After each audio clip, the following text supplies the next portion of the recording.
Hey, good morning. Sorry I'm getting a little bit of a late start to things today.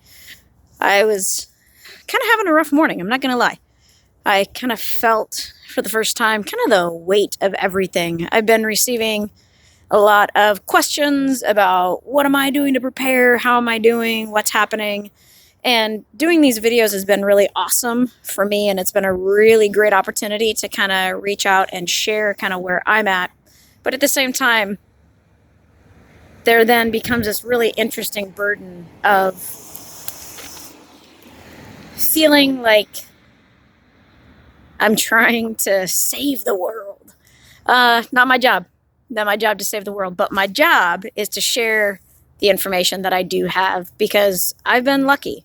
I have some really interesting privilege in my life to be able to go to school and learn about how to garden in a way that is sustainable.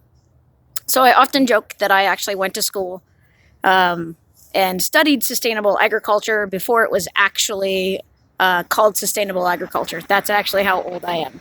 So the great thing is that the skills that I got to learn both in the classroom and then in the fields, I hope to be able to actually share as much of that information with each of you.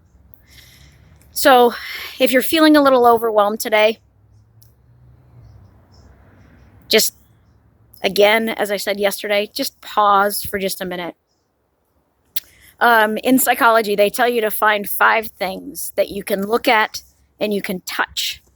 So I encourage you to find 5 things just in your general vicinity today. For me, one of the 5 things that I'm going to be just touching is the ground yet again. I'm going to walk through a couple of things. I'm going to break everything up into some small snippets.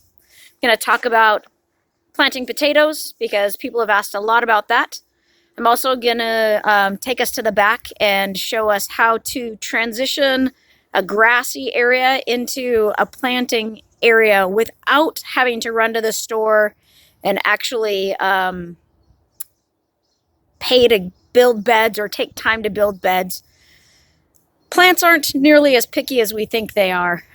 They really just want some soil to grow in and a little bit of water and time.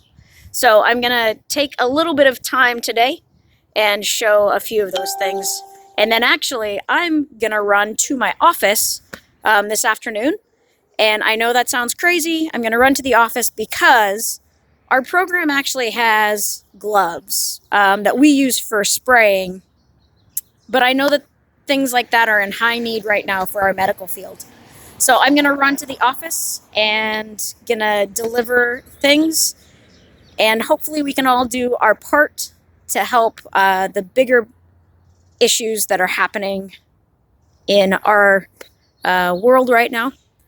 And the other thing I'm going to do is yet again ground myself in the soil, ground myself in the community. Thank you all for reaching out. Thank you for asking questions. I think the more questions that each of you ask, the more we can all learn from each other and the more we can grow together. Pun intended. We're going to grow food together. We're going to grow as people together. And as a community, we are going to grow stronger.